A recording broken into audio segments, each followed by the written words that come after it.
ये जो जिस तरीके से अभी ईश्वरप्पा ने चिट्ठी लिखी कि मुझे चुनाव नहीं लड़ना है, अरविंद सावदी ने पार्टी छोड़ दी है, जगदीश शेट्टार जो है वो कह रहा है हम इंडिपेंडेंट, हम चुनाव लड़ेंगे, और हालांकि येदियुरप्पा उनको मनाने की कोशिश कर रहे हैं। एस अंगारा, ये जो चार बड़े नेता जिसमें से दो तो कम से कम डिप्टी सीएम और सीएम रह चुके हैं, ईश्वरप्पा और सावदी डिप्टी सीएम रह चुके हैं, एक जो है वो सीएम रह चुके जगदीश शेट्टार। कितना बड़ा झटका आप मानते हैं? क्या इसकी वजह से बीजेपी के सारे कैलकुलेशन बिगड़ सकते हैं कर्नाटक के चुनाव में?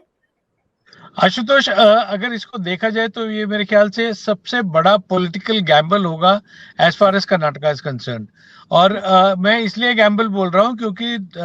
जो केंद्रीय समिति ने किया है, शायद इसका दो तरफा फायदा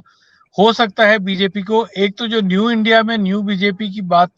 की जा रही है कि जो पुरानी बीजेपी है उसको एकदम से जो बैगेज, ओल्ड बैगेज जिसे कहा जाता है, जैसे कि पहले मार्गदर्शक मंडल बनाया गया था, तो उस तरह का एक मार्गदर्शक मंडल शायद अब कर्नाटक के लिए भी बनता जा रहा है, जिसमें कि ये सारे नाम जल्द शामिल हो जाएंगे। तो साफ तौर से प्रधानमंत्री मोदी का नाम ही आया था कि उनके इंटरफेरेंस पर ही एमएलए के बेटों को टिकट नहीं मिला और कुछ टिकट जो है वे काट दिए गए। तो ये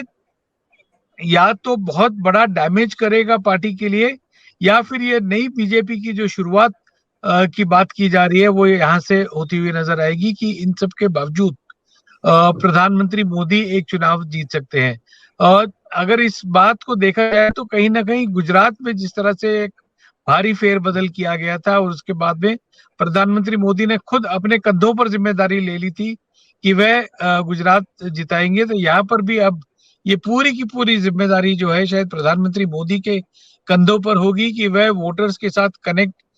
करें। क्योंकि कुछ बीजेपी नेताओं से मेरी बात हुई तो वो ये कहते हैं कि अब हमें मिड लेवल नेताओं की जरूरत नहीं है,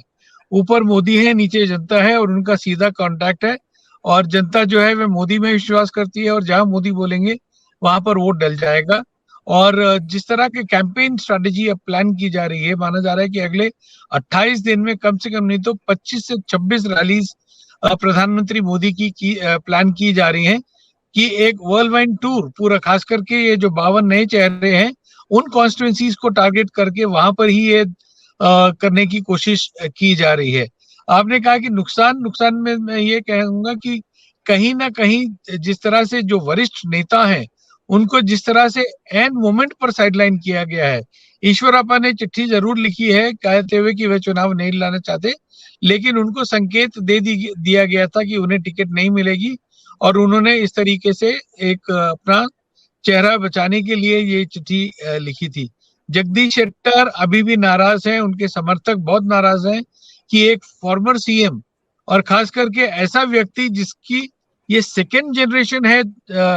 जो कि जनसंघ और बीजेपी में सेवा कर रही है। जगदीश शेट्टर के पिता के समय से पहले जनसंघ के विधायक कर्नाटक में वो थे और उनके बेटे के बाद 7 बार चुनाव जीतने वाले को अगर इस तरह से साइडलाइन किया जाता है तो जरूर नाराजगी जो है वो देखने को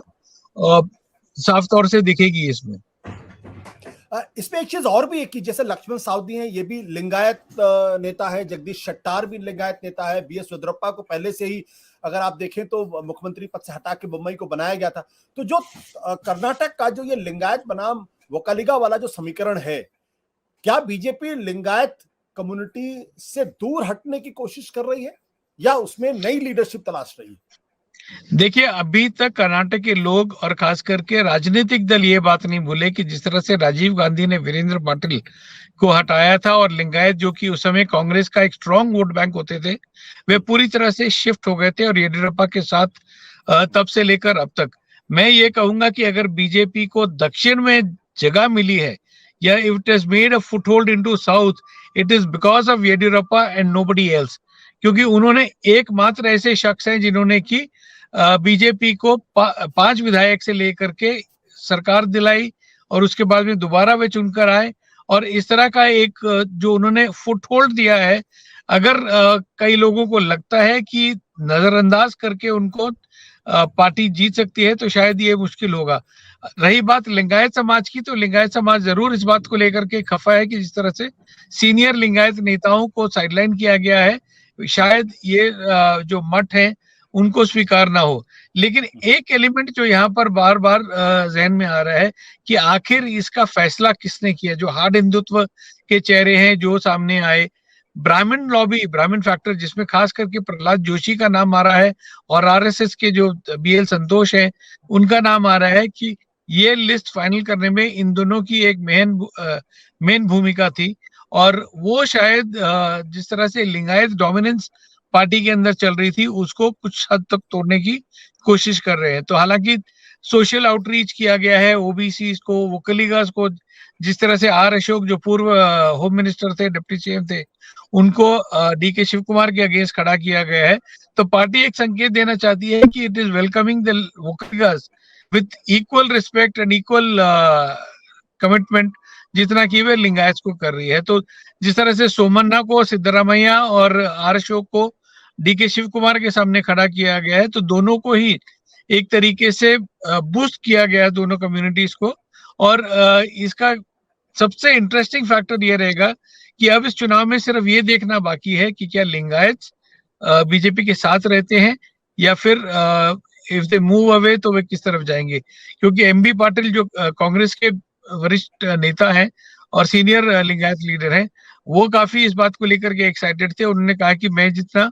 कर सकता हूँ लिंगायत समाज के लिए शायद बाकी नेता अब नहीं कर पाएंगे। तो अब क्या वे एक करिश्मेटिक रोल प्ले करेंगे कि लिंगायत को पूरी तरह से वो कर सकें? तो काफी विजय, एक सवाल ये कि अभी जो ओपिनियन पोल्स आ रहे हैं, वो ओपिनियन पोल्स कम से कम 2 ओपिनियन पोल्स मैंने देखे हैं जो ये बता रहे हैं कि कांग्रेस की स्थिति मजबूत है, बीजेपी की स्थिति कमजोर है। सी वोटर तो क्लियरली बोल रहा है कि वहां पे इस वक्त इस बार कांग्रेस पार्टी की सरकार बन रही। अब ये जो रेबेलियन दिखाई पड़ रहा है सीनियर लीडर्स की, क्या इसकी वजह से बीजेपी को नुकसान होता दिख रहा है, या जो नई सोशल इंजीनियरिंग या नई तरीके की पॉलिटिक्स जो नरेंद्र मोदी वह इंट्रोड्यूस करना चाहते हैं उससे उनको वाकई में फायदा होगा?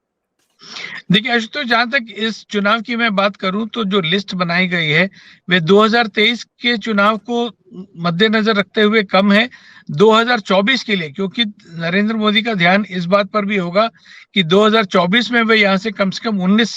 सांसद जिस तरह से पिछली बार लाए थे उस तरह के चेहरे वे यहाँ पर क्रिएट करना चाहते हैं। तो ये एक एक्सपेरिमेंट जरूर है। लेकिन हाँ, वोटर सर्वेस का मैं कहूंगा कि अगले 3-4 दिन बाद स्थिति थोड़ी क्लियर होगी कि जो रिबेल्स है, क्योंकि अभी 40 सीटें आना बाकी हैं जिस पर कि नाम अनाउंस नहीं हुए। कांग्रेस में भी कुछ हद तक रिबेलियन शुरू हो चुका है क्योंकि काफी नेता नाराज हैं जिस तरह से उनको नहीं मिला है। तो अभी स्थिति स्पष्ट होने में कम से कम 4-5 दिन लगेंगे, जिसके बाद ये कहना आसान होगा कि क्या कांग्रेस पूर्ण बहुमत ला सकती है या उसको फिर जेडीएस के सहारे ही कनेक्ट करना होगा। और यहाँ पर भले ही पॉलिटिकल कास्ट इक्वेशन वगैरह सबका डिवाइड हम देख रहे हैं, लेकिन जो सबसे बड़ा मुद्दा किसानों और मतदाताओं के मन में है वो है कि जिस तरह से अमूल नंदिनी पर कब्जा करने की कोशिश जो सामने आई है, जिसके बारे में हमने 2 महीने पहले भी आपके शो में जिक्र किया था, आपको याद होगा। तो ये साफ तौर से एक ऐसा सेंटिमेंटल इशू है क्योंकि इकोनॉमिक इशू है जिसको कि लेकर के किसान समाज जो है वो काफी नाराज है। वो वोकलिगा वोटर्स किस तरफ जाते हैं, क्या वे बीजेपी कुमारस्वामी के साथ जाते हैं या बीजेपी में आर अशोक के साथ जाते हैं, ये फैक्टर्स जो है इस बार के चुनाव में किसान तय करेगा कि किस पार्टी को जीत दिलानी है। और मेरे को हैरानी नहीं होगी कि अगर कुमारस्वामी इस बार 50 से ज्यादा सीट लेकर आ जाए इस इशू के ऊपर। सत्य हिंदी का ऐप डाउनलोड करें गूगल प्ले स्टोर पर।